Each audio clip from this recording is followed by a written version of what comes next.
Good evening and welcome to another issue, another chapter, another show of Ideas at Work and Beyond. I'm on the Board of Finance for the town of Ridgefield, and we are scraping, we're scratching, we're trying to find any place to find extra revenue. As a matter of fact, you may not believe it, but the fire chief was in our meeting not 2 or 3 weeks ago and actually suggested possibly if your house catches on fire and they have to roll the trucks, there could be a fee involved. Seriously, it was considered.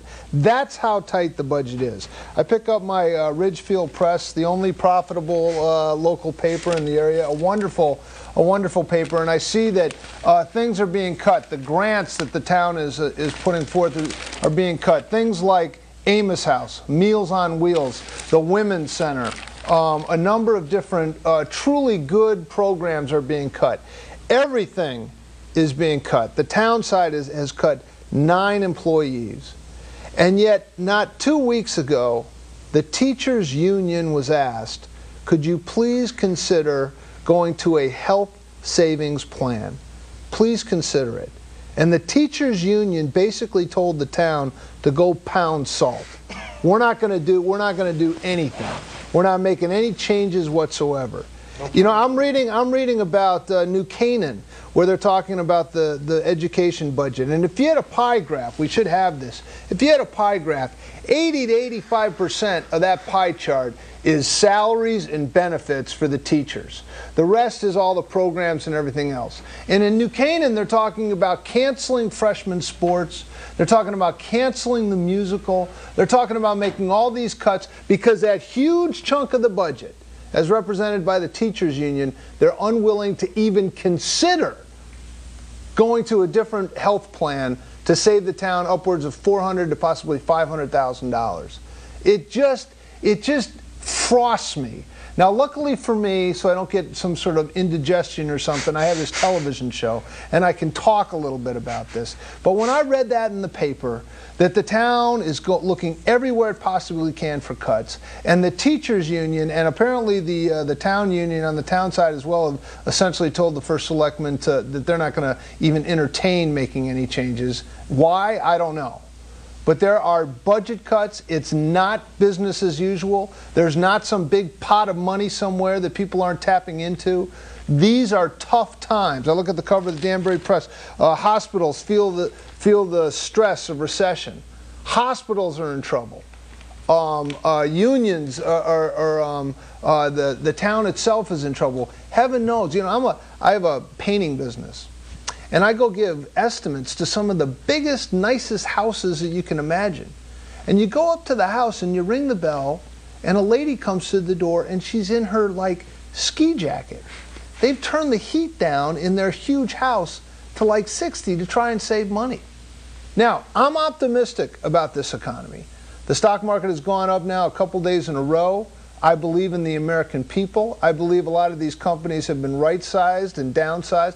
I believe right now, if you have money, it's the best time you can imagine to buy a house and make some purchases. Interest rates are down, housing prices are down. It's a great time, and I believe we're going to recover from this recession.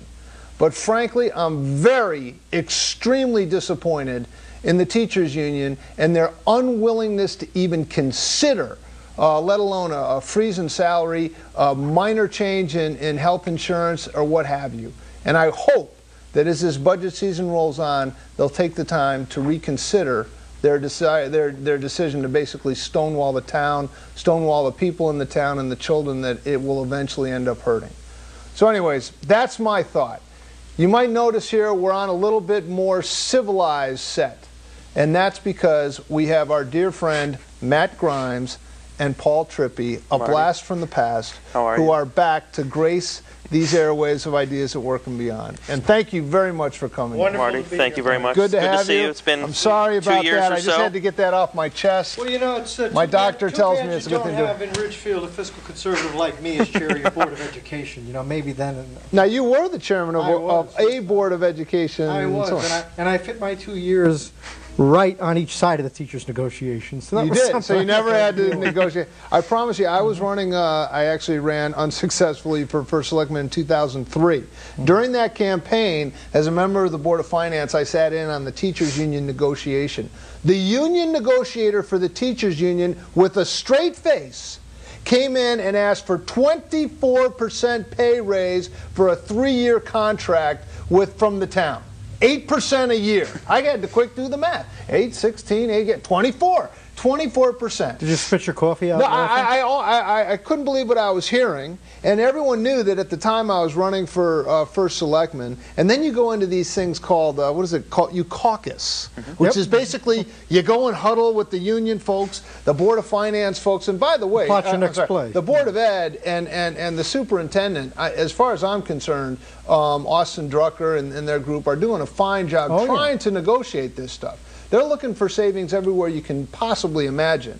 And they're hoping, they're lighting candles in churches for this, discussion about this health savings plan, which would have saved everyone a boatload of money and would have avoided layoffs and cuts, let alone, hurting our education program to the children.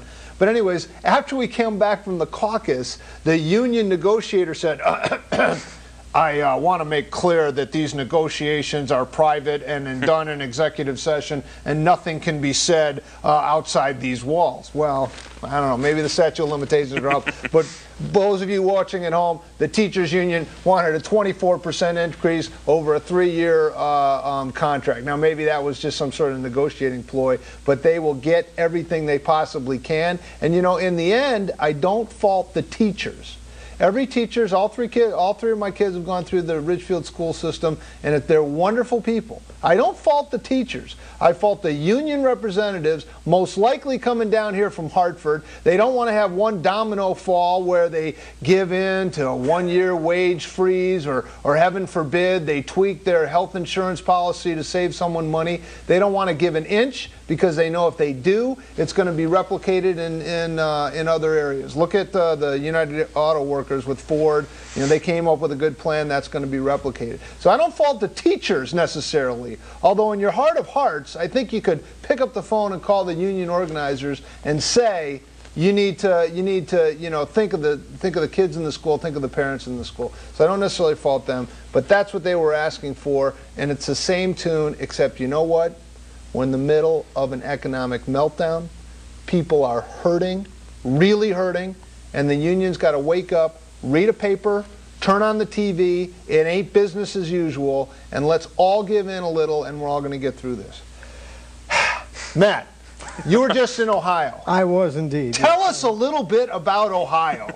Apparently you met some leaders there. I did indeed. I went out to Ohio. I visited Columbus. I visited Cincinnati, 2 very fine cities. Ohio, as we all know, is a purple state and everything. Columbus, the Buckeyes, Ohio That's right. State. Yep, went to Ohio State basketball game. Very nice trip. But the thing about Ohio is that one of the things that you don't know about Ohio is that legislators, unlike in Connecticut, are term limited. You can only serve 8 years in the State House. You could serve 8 years in the State Senate. I believe the senators have 4-year terms. The reps have 2-year terms. So 8 years in each house. 2 very up-and-coming leaders, though, in our age bracket. One is Shannon Horning Barrow down in Cincinnati. She is up-and-coming, and I guarantee you will see her name in Ohio State politics and maybe even national politics someday. Very brilliant lawyer out of Cincinnati. Just absolutely dynamic. Puts Sarah Palin and Mrs. Clinton to shame. Other one, it's not hard. What? Well, a fine gentleman, Ben Minister, up in Columbus, lifelong resident of a town about the size of Brookfield called Worthington. Got a wonderful wife, Kathleen, and 2 of their two sons, George and Charlie.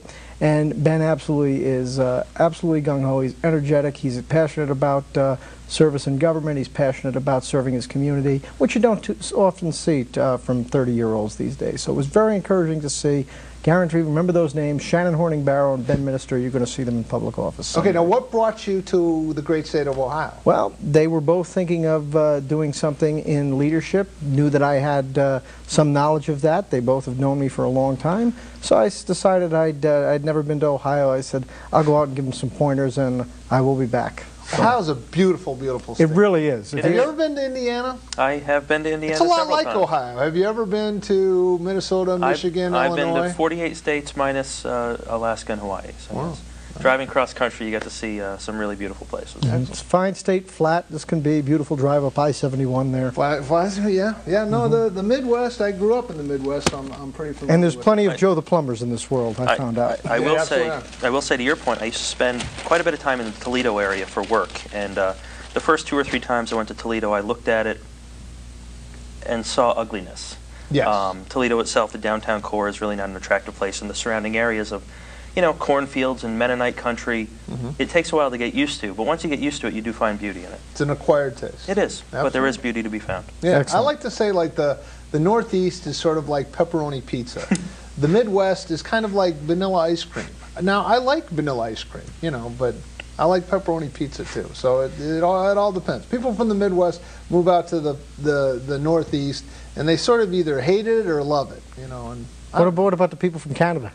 people from Canada, my wife's from Canada. I know that. And she came down and she likes it. I mean, I love this area. I love. She still have family in Canada? She's got lots of family in Canada. Yeah. Oh, very good. Yeah. Actually, there's 7 kids in her family, 25 grandkids, I think like 4 or 5 great grandkids, and everyone except her lives in and around Toronto. But aside from your 9-minute rant on the teachers union, we're happy to be back on your show. Good. I'm glad. I just needed to. I mean, I don't know. I read this stuff, and it just the thought of I don't know why I was reading an article about New Canaan. The thought of them canceling the musical and canceling freshman sports and able to save a pitiful $70,000 on a $76 million budget, when somehow there's a sacred cow of these salaries and benefits that, given these economic times, You'll love this. I detoured through Detroit on my way back. In Detroit, in some of the school districts, if you're in your first 5 years of teaching, you are driving the school buses. There you The go. teachers are driving the school buses in Michigan. Yeah, Michigan, a highly unionized town. Anyways, the studio line is 792-4101. If I've offended anyone. Everybody agrees with you. That's why they're not apparently calling. everyone agrees, but don't hesitate to call in 792-4101. Are you plugged in there? We're going to be we'll have to. The crack team is going to find out to make sure we're plugged in here. But also, we're going to be talking about Chris Dodd, what's to be done with him, the Danbury mayoral race, first selectman in Brookfield, and also this controversy that just sprang up and kind of died down, and that is Hartford, as if they don't have enough to do, decides that now's the time to meddle in the private finances of the Catholic Church, and that didn't work out so good. So anyways, Chris Dodd. Now here's a guy, if he's not fooling around with Ted Kennedy and some waitresses, he's deciding to move his entire family to Iowa. Nothing wrong with Iowa. Nothing wrong with Iowa. It's a lot like Ohio and Michigan, the vanilla ice cream thing, except a little colder and flatter and a lot more corn. But Iowa, he moves his entire family out of Iowa in an ill-fated attempt at the presidency.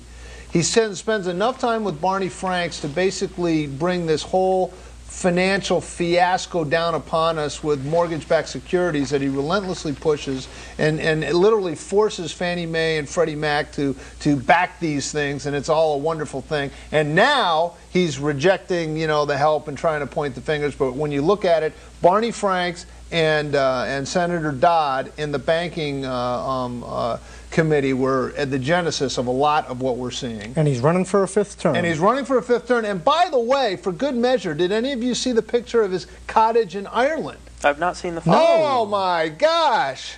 This you could raise a family of 12 in this cottage in Ireland. In Ireland? Ireland! Look it up. Google it. I love Google. Google Chris it. Dodd's cottage? Chris Dodd, get it right now. Where's Al Robinson? He'll have the laptop. Chris Dodd's cottage in Ireland. Google it at home. Well, in fact, with that, there's questions about how that was financed and who actually owns it at the moment. You think? You're kidding. Questions about that?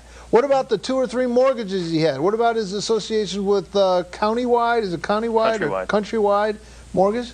the special Friends of the CEO deals? The Friends of Angelo. Yeah, yes. did you get one of those? I'm going to check my records. I don't think I did either. I did not. Yeah. Senator Dodd is a very interesting case. I mean, when he was a House member, he was a relatively moderate Democrat. I believe he was in what's now known as the Blue Dog Caucus. I think it was called something different back in the 70s. So he ran in 1980, which was a very conservative year.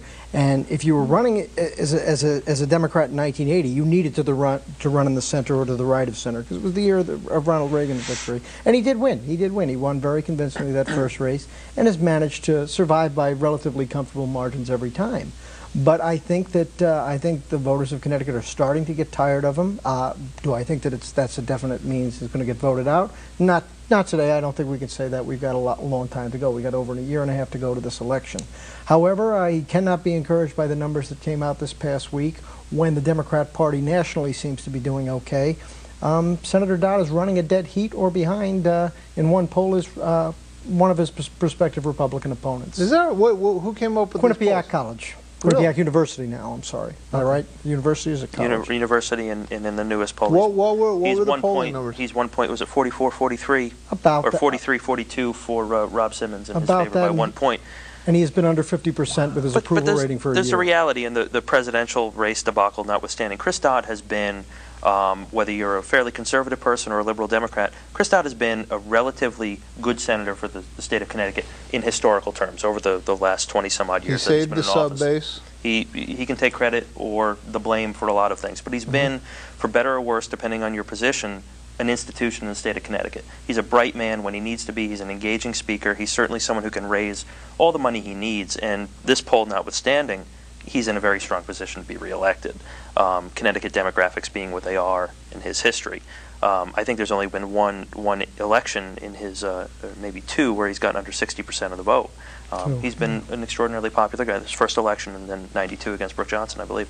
But he's been an extraordinarily popular guy. He's a brilliant political mind, and Quinnipiac numbers can be what they are today, but a year and a half from now, we'll see what they're going to be.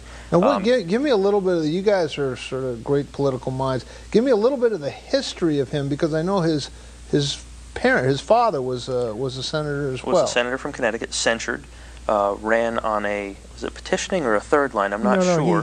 Tom Dodd was a war hawk in the Democratic Party, much like Joe Lieberman would be considered today of the Vietnam War. Was challenged by a liberal private citizen in the Democratic primary, lost by about the margin Lieberman did, 52-48. But you should preface that by saying there were ethical clouds over him at the time. There were many issues. But the main issue was the war hawk that they had used against him. And there were some personal financial and issues Dodd with campaign had, money, and he was indeed censured by the Senate. By the committee. I don't think that it hit the floor. But anyways, he was censured. He lost the primary, ran as an independent, finished second. He received, I believe, high 30s. The gentleman that beat him in the primary received somewhere in the 20s, and hence, after one term in the House, Lowell Weicker became the conservative Republican's nightmare for the next 18 years. So Lowell Weicker was the one who was launched by finally Tom Dodd. And it was a three-way race, and he won by a plurality of the vote. 40-some-odd%. Is that okay? And then that same 2 years later, after Watergate, was when Chris Dodd was elected to the House, where he served, I believe, 6 years. Okay. And then he recaptured essentially his father's old seat in the Senate. I don't think Tom Dodd was ever in the House, though. That I'm not sure. No. But I mean, if you look at the history of Chris Dodd, he has defeated over the years some very significant personalities. Gary Franks, certainly, he was a former congressman at the time, but lost by more than 2 to 1. He was a credible candidate. Gary was a credible candidate. A multimillionaire. Prior to that, Brooke Johnson, who was you're correct, Jack Orchuli, who was, someone worth upwards of $100 million. Brilliant man, brilliant business mind. Prior to that, 1992, Brooke Johnson, again, brilliant business mind, worth nearly $100 million, so could spend freely. These weren't people at a great disadvantage in a campaign. And I think prior to that, didn't he beat Prescott Bush Jr.? No. He did not? Okay. Well, anyways, he's a formidable candidate. He's a formidable candidate. He beat James Buckley when he tried to He's a formidable candidate who, while right now maybe riding a bit low in the polls, everything in history suggests he bounces back and wins another term, whether it's by 2 points or 20 points. Rob Simmons, I disagree. Is he the odds-on favorite to run against him? I say today Rob Simmons is the front runner for the Republican nomination. I don't think that Mr. Shays is interested in the Senate seat. I don't think that he could win a Republican primary, went up against somebody like Rob Simmons. I don't think that, I think Mr. Shays' time has come and gone. I think that he did a brilliant job in the House, but I think that his greatest service to America probably still lies ahead. I don't think it's in the United States Senate, though.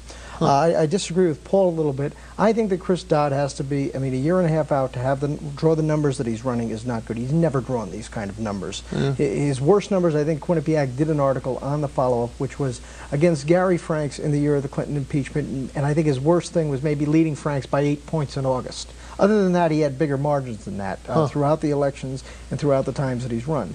However, and I think that traditionally, if you look, new presidents' first midterm election, they lose on the average of 25 seats in the House. That wouldn't change the makeup of the House too significantly, and they lose anywhere between 4 and 7 seats, I believe it is, in the Senate, depending on a different year. George W. Bush was a very significant exception to that. That had not happened since, I believe, Theodore Roosevelt was What, George W. Bush? That he gained seats in his first midterm election. 2 years. Ronald Reagan lost 30 seats in the House, his first midterm election. Yeah, but the economy was still in the doldrums, wasn't it? Like, we're talking about 82 there, right, with Reagan? But they held the Senate, and they did lose 30 seats in the House, though. Yeah. So I think that these numbers can't be good for Mr. Dodd. When you look at most Democrats around the country, actually the two worst performing incumbents that are up for the Democrats in 2010 are Chris Dodd, and Harry Reid is not drawing good numbers in the state of Nevada. But most of the other incumbents, I would say, are running very solidly for the Democratic Party, and those Republican incumbents choosing to run for re-election, I think, are running very let's solidly. fast forward the clock. Can I just touch on two things Matt said? One, he's right. If I were Chris Dodd today, I wouldn't be thrilled with my poll numbers, but I'd rather have these poll numbers 18 months out rather than 6 months out, because he can prepare for it and he knows what to do.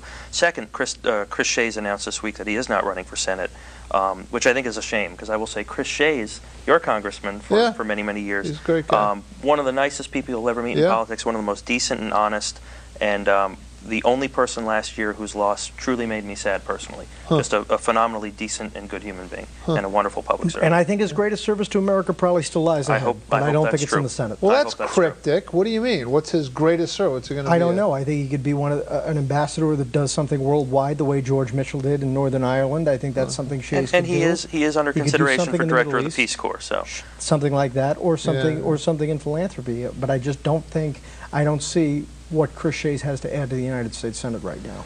Rob Simmons. I find the guy engaging and fascinating. My wife was at the Republican National Convention and met him and thought he was a little sort of corny. Geeky is often a popular word used. I find him very smart, but in a corny sort of way. I mean, you know, sometimes you can't judge a book by its cover, but he was a CIA operative. I saw him wait, this might be Rob right now. Hold on. Yeah, Rob, are you calling in? How you doing? Hey, Matt Grimes, question for you. Do you think if the Democrat National Committee gave Dodd $20 million to help him out and Barack Obama shows up on Air Force One a few times, do you think his poll numbers would go up after that? I don't know. They wouldn't in my house, but that's just... That's great. Paulie, how you doing? I'm all right. How are you? All right. Give me a call. Shalom. Okay. Good night. I believe that was Frank checking in. Yeah, so he must have something in his throat. It didn't sound like Frank. But Rob Simmons, I mean, I think I guess he's a bit of an acquired taste, but he was for a while he was working in Governor Rell's administration with like advocating for businesses and stuff like that. And I saw him. He came and spoke at a breakfast I went to, and he just made an awful lot of sense. Basically, you know, getting government off the backs of business, allowing them to work, and I don't know. I think he'd be a good candidate. Rob is full of energy. There's no question about that. He puts 110% into everything he does, and unfortunately, he got swept up in the Democratic tide in 2006. I think he lost 51-49. I believe there was a recount for the seat, even though he had lost. But, 83 votes. 83 votes? Really? Okay, so it was really that close then. But he had ousted Sam Gagenson, who was a 16-year incumbent in that seat, 8 years prior to that. And I think that if he is the Republican nominee, and Paul and I have talked about this, if he is the Republican nominee, I see him putting 110% into his candidacy. He might start out as the underdog. He might be outfunded by Chris Dodd, but I think that that's a very good thing. I actually think I'm sure it will be. The best thing for the next for the Republican Party, I think, to energize it in Connecticut is actually a very high-spirited primary where the winner winds up getting 55-60%. We spend so much, because that would bring a lot of name recognition to the party, it would bring a lot of high profile to the candidates. We spend so much time, I was saying this to a state Republican Party operative earlier this week, I said, you know, we spend so much time negotiating deals in the back room trying to avoid a primary when the Democrats have used the primary to their advantage to promote their candidate, get registration numbers into the party, and make the winner come out. How'd that primary work out for Lamont in the Democratic It got a lot of people registered as Democrats, and then they were able to. It was vote for Joe Lieberman. Well, no, but then but then they were able to vote for Barack Obama and push him over Hillary Clinton in Connecticut. It's the one area that he won in the Northeast in the primaries. Okay, all right, yeah, I see. No, I see what you're saying. He won Vermont as well. Well, okay. In the primaries. We're going to push that into Canada. Okay, fast forward the clocks. It's election day 2010. The stock market is lingering at between 6,000 and 7,000. Housing foreclosures continue to spike. Unemployment is at 9–10%. The Barack Obama's initiative with engaging, I forget who said it, but engaging the moderate Taliban, and someone asked, like, what does that mean? Like they just cut off half your head? Is that the moderate Taliban? Has blown up in his face. I'm just saying, a classic midterm, you know, downturn. The economy's not working and stuff like that. How does Rob Simmons, if he's the Republican candidate, how does he do against a Chris Dodd then? And then the other scenario is, wow, everything turns around. The Obama rally on the stock market, housing prices bounce back, all this money and all this increased savings that's on the sideline comes rushing back into the market, and we're happy again. I think it would depend on overall a lot of fundamental dynamics of the day. Connecticut is still Connecticut. There's still an underlying core Democrat lean to Connecticut that always favors Chris Dodd or whomever the Democrat may be.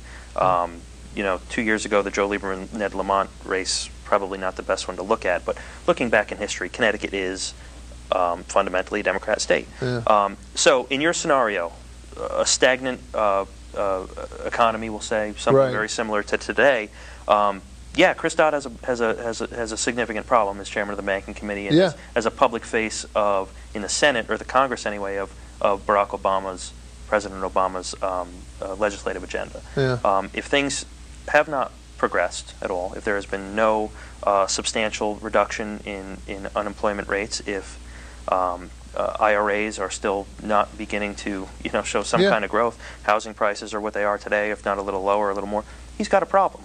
But it all depends on the race you run, and it depends on what campaign Rob Simmons runs, or what kind of an overall campaign is run in a Republican primary. Yeah. Is it divisive? Is it, you know, is it 33%, 33%, 34%? The Republicans can't unite after that. There's a million variables. But in the instance you've described, Chris Dodd has a problem. Yeah.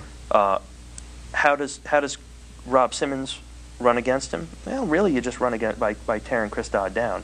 Rob Simmons has a significant legislative record, whether it be in the Connecticut House of Representatives or the United States House of Representatives. So he has a record that can be pieced apart and attacked as well. Yeah. Other names that are mentioned, Sam Caligiuri and it's Tom Foley? Yep. And Mike Fedeli. And Mike Fedeli, they actually, in that circumstance, may turn out to be better candidates because they have less of what is a perceived negative record to rip apart. Yeah. It's hard to say. See, I think, though, no matter what the circumstance, the race leans towards Chris Dodd just because of fundamentals in Connecticut. But I think it'll become a referendum on what Barack Obama is doing and the direction of the country. And if things don't turn around and people aren't happy with all the euphoria that's sprung up, I think it could be a good day for the Republicans. If the economy rebounds nicely and everything, I think the Republicans are toast for a decade. And I think you're right. Even if there's hopeful signs where maybe we haven't recovered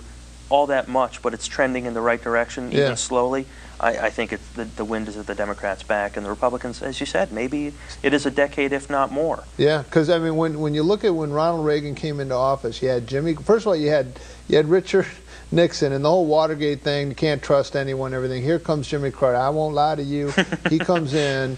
And they couldn't run him out of Washington fast enough. Right, but that's because the prime rate went up to like 22%. The economy was in the doldrums, and he got caught in the quagmire that was Iran and the Iran hostage crisis. Here comes Ronald Reagan, He, you know, tan guy from California, he says, I will not negotiate with barbarians. Remember when he said that about the Iranians?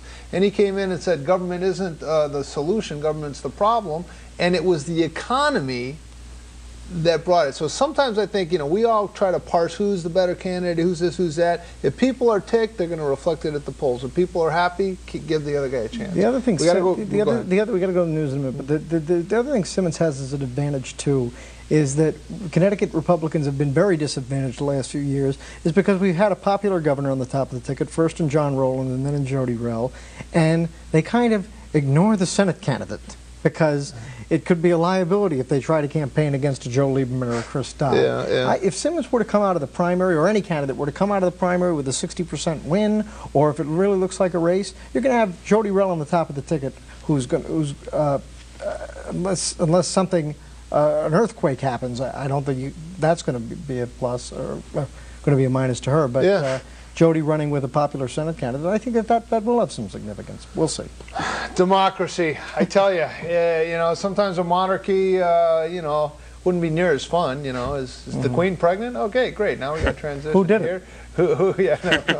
No. But anyways, we're just delighted to have Matt Grimes and Paul Trippi here, and we are going to take a break, and we will be right back after this vital information about local news and the weather. The weather, we need it to warm up. Please call in.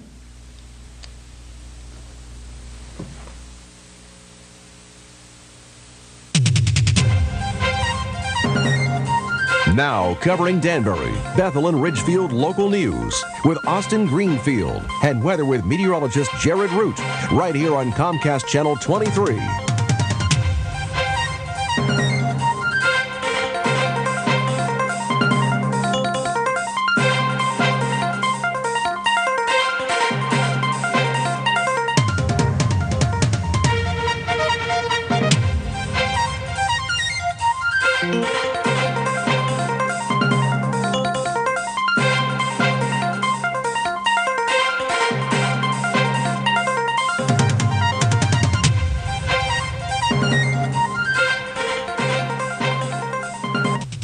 Hello and welcome to another edition of Ideas at Work and Beyond News and Weather. I am meteorologist Jared Root alongside Austin Greenfield. And today is the day I do the news. Austin is doing the weather. All right, police warn of auto burglaries in Bethel, Newtown, and Ridgefield. Police are urging residents to lock their vehicles after a rash of auto burglaries in Bethel, Newtown, and Ridgefield. Thieves stole items from 5 unlocked vehicles on Ichabod Lane in Bethel between Tuesday night and Wednesday morning, police said. Bethel Police Department Sergeant Michael Lambertini said thieves often rummage through unlocked vehicles looking for cash, checks, pocketbooks, GPS trackers, wallets, and popular electronics such as iPods and iPhones. Newtown had 8 auto burglaries overnight Wednesday, according to Newtown Police Captain Joe Rios. He strongly encourages residents to lock their vehicles and to safeguard all valuables, including electronic devices and money. Immediately report any suspicious activity of similar nature to the local police department. Meanwhile, Ridgefield experienced about 30 similar thefts last week, 14 of which involved unlocked vehicles on Manasco Road, according to police. Auto burglaries are crimes of opportunity and are wholly preventable. So, residents should definitely be on the lookout for the upcoming future for any types of events. All right, Austin, let's talk about some weather. I got some weather history for today. If history dictated our weather today, we would be in big trouble. Can you guess the two weather events that occurred today? Was it the superstorm of '93 and the perfect storm? Nope. The blizzard of '88. Yeah, you got it. Exactly.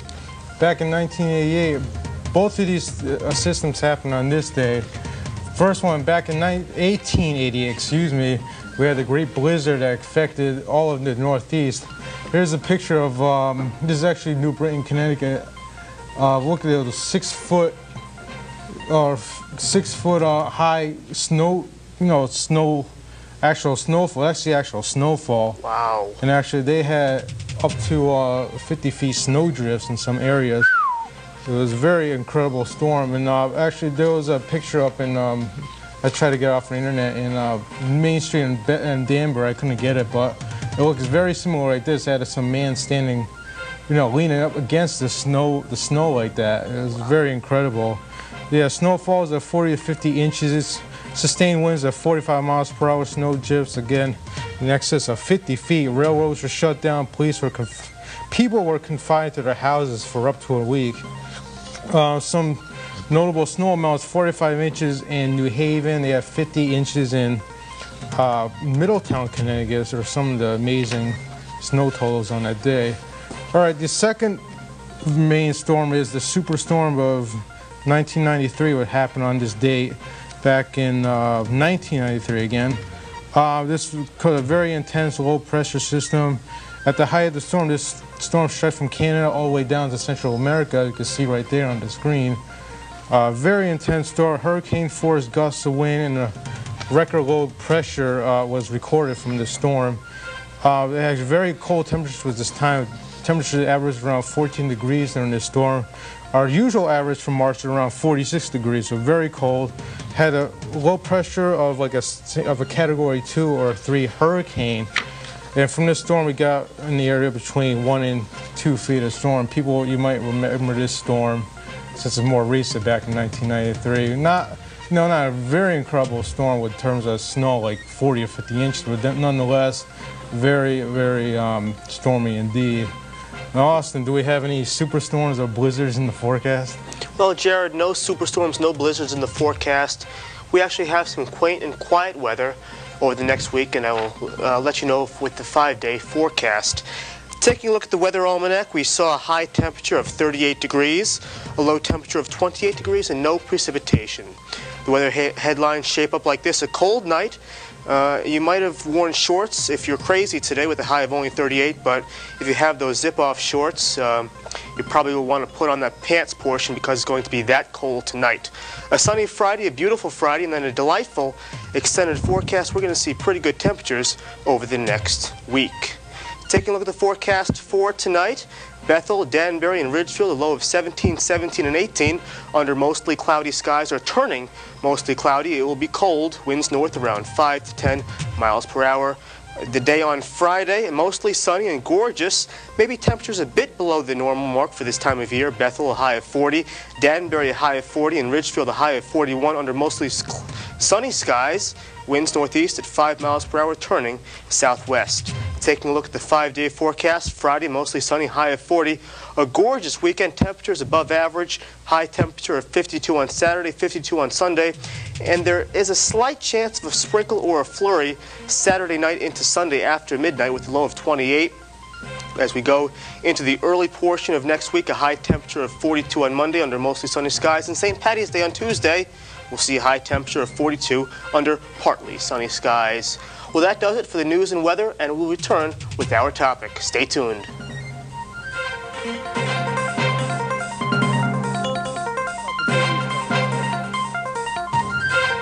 Well, you know, the crack news, sports, weather team here at Ideas of Work and Beyond is giving us up-to-the-minute results. You know, in this time of recessions and teachers' unions that aren't playing ball and overall depressing times, there's a bit of hope, because the University of Pittsburgh has lost and is out of the Big East end of the year tournament.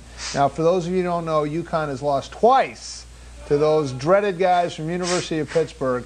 I mean, it's almost like the Dominican baseball team that lost to the Netherlands.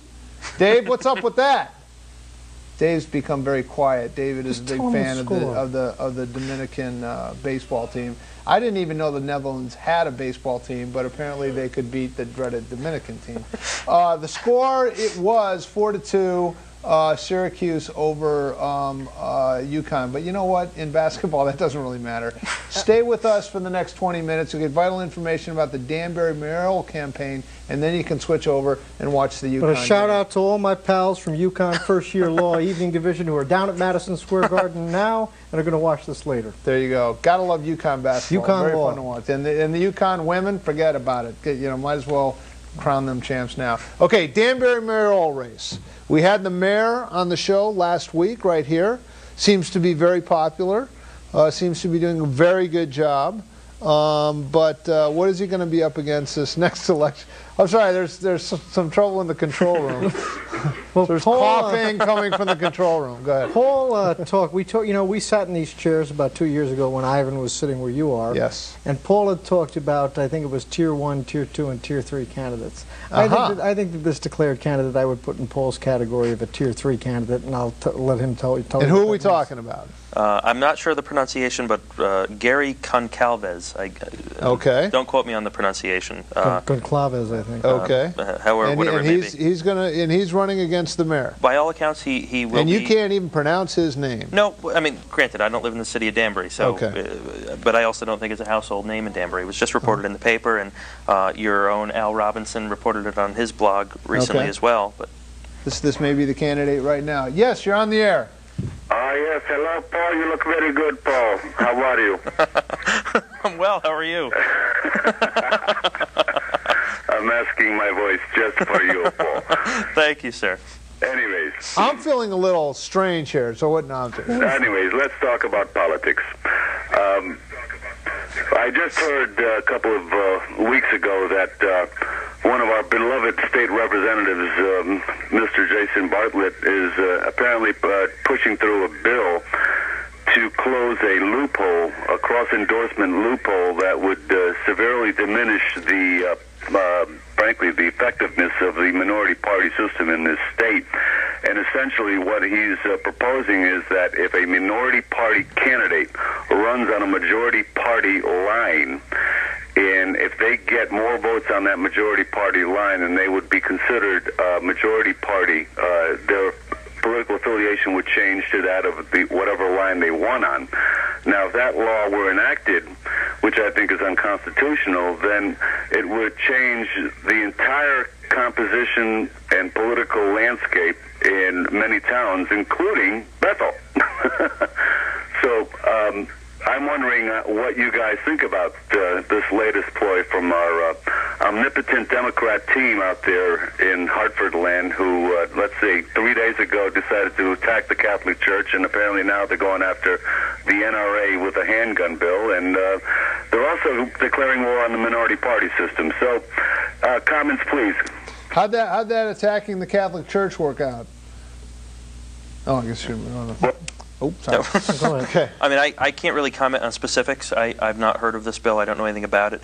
I'm assuming what it means is if, let's just say, Matt were running for Board of Education on the Republican line and was cross-endorsed by an independent or a third-party line, that this bill would then negate the combining those to create total votes? No, it doesn't. What it does is, for example, if I was a registered independent, and I was on the independent line and cross-endorsed by the Republican Party, and I got more votes on the Republican line, it would negate my party registration. You'd be considered a Republican for reasons of minority representation. Yes. Okay. I didn't know that. I don't know constitutionality of it, but you know, just by the face of it, that's probably not something I would be supportive of. Though I think I'd actually like to read the specifics of that bill. Yeah. Just out of my own curiosity, but generally, and I like Jason. I consider Jason a friend, but I wouldn't support a bill like that. It's been introduced before. It's a losing proposition. It's sour grapes on Mr. Bartlett's part, who does not have a single ally in a Bethel municipal public office, and that's what this is. And as nothing more. As the caller said, I mean, actually, a bill like that would impact a town like Bethel more than I think any other town in this region because of the vitality of our third parties. And Bethel's other excellent state rep, Mr. Scribner, does not support that bill. All right. Caller, you're on the air. Is that in the paper? Yeah, how's it going, guys? Good. Quick thing, you guys are talking about elections. I think you're going a little too far, so I want to try to change the topic a little. Let's talk about something that people are actually interested in, which is the budget for Brookfield, the budget for Ridgefield, and the budget for Danbury. Because from everything I see in the newspapers, that's getting a lot of press right now. I just want to find out your opinions on the budgets and what's happening in those areas. Okay. Well, thank you very much. Brookfield, we have a very interesting case this year, as somebody may have read in the Danbury News-Times. Our first selectman basically said to the other two selectmen, "You write the budget, I'm going off to play golf." And that's what happened. Our charter is Which town is this? Brookfield. Okay. You talk about the Tier 3 candidate. That's what he was when he ran in 2007, Mr. Bob Silvaggi. He won by 10 votes as an independent over a Republican incumbent who we would have labeled as probably one of the most popular in the area. It was the lowest turnout in 38 years. I think no one was more shocked that Mr. Silvaggi won than Mr. Silvaggi. But he's kind of given up on the job. He did not submit a budget to the Board of Selectmen by February 15th as the charter He gets requires. paid, right? This is a full-time job. $73,000 a year. Wow. And he's good work. And he's a retired teacher from Greenwich. Really? Okay. And he hit February 15th without submitting a budget to the Board of Selectmen. And not only that, they have 2 weeks to work on it before it goes to the Board of Finance. And he went down to Carolina to play golf for a week while they were working on the budget. And when they got the budget from the First Selectman, they got the raw department requests with no First Selectman adjustment on any of the numbers, and half of the department budgets were missing. Wow. And he thought this was okay. And his answer was, I'm not an accountant, I'm a teacher. When is he up for re-election? He's not, I believe, well, this fall, of course, but well, if I was him, I would think twice about running for re-election. I'll let somebody who's not a Brookfield person comment on it. Yeah, I mean, I can only say what I've read in the paper, and you know, I don't know the exact timeline for the town of Brookfield for the budget process, but by all accounts, Mr. Silvaggi should not have decided to go to Hilton Head or whatever he did at the time he did.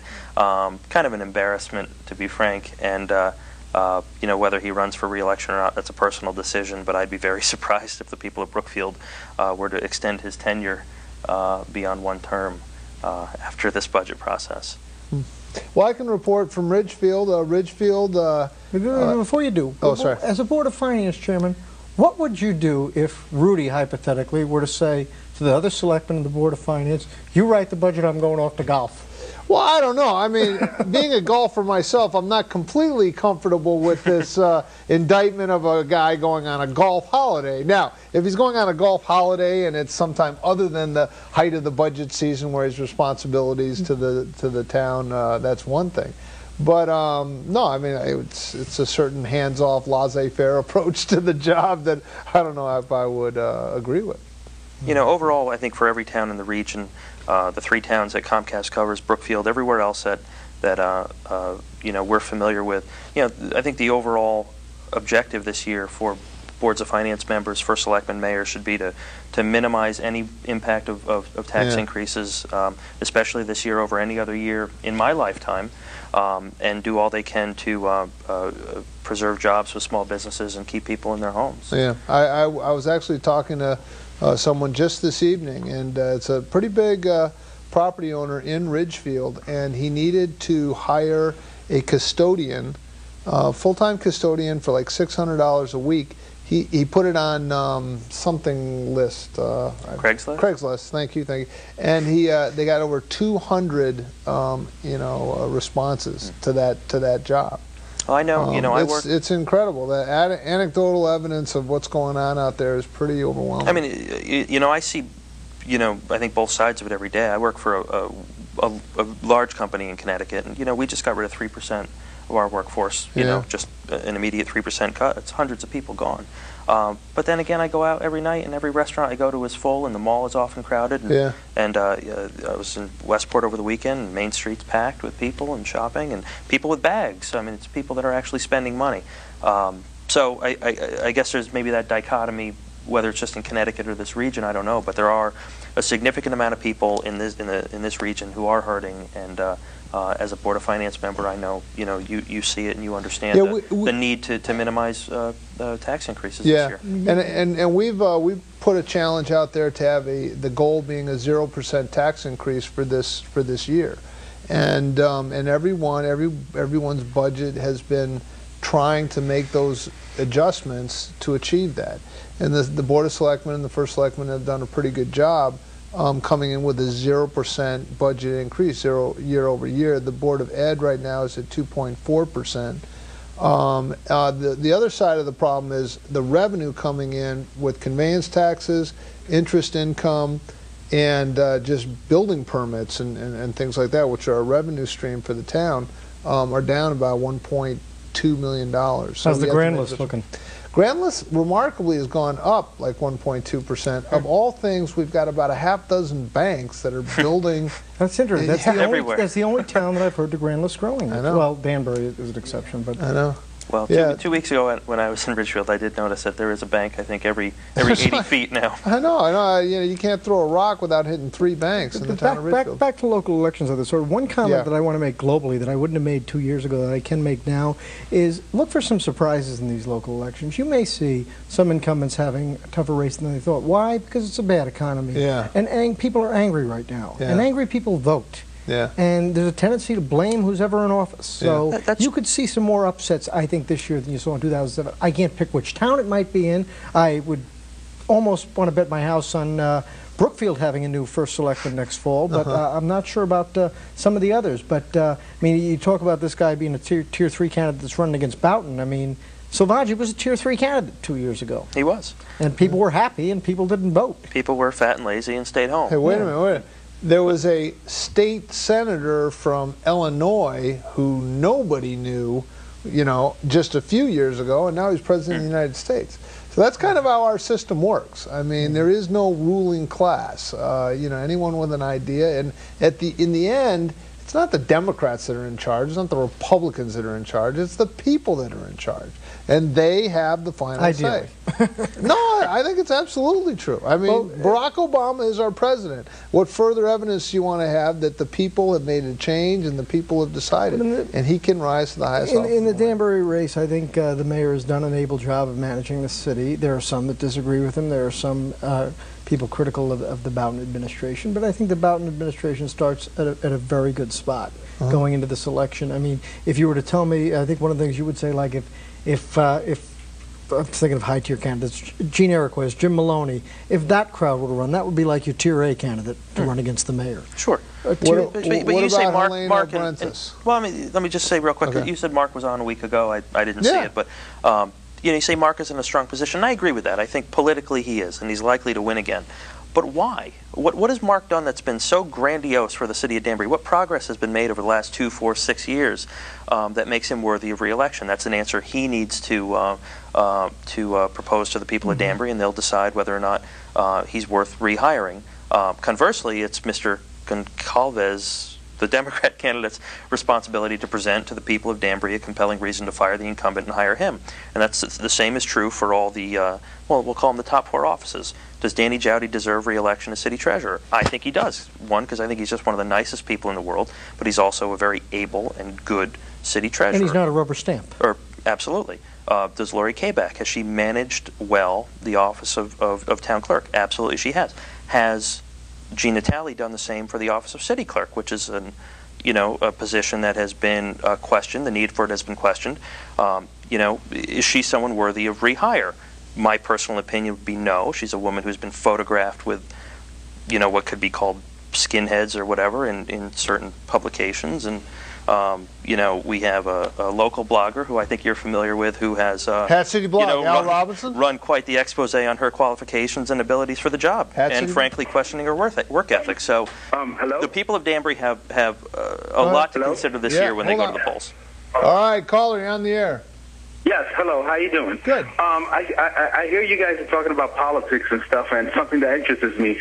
But I think in our society now, with Barack Obama being president now, there is a change. I mean, the days of the regular Republican having office, those days are gone. I think the Republican Party has to get more in touch with the working class person and with the common person for them to have successful races in the Senate, Congress, and you know what people. And another point that I want to make is that the Republic. You know, people talk about Barack Obama, his big spending and stuff, but people got to read the history of the Republican Party.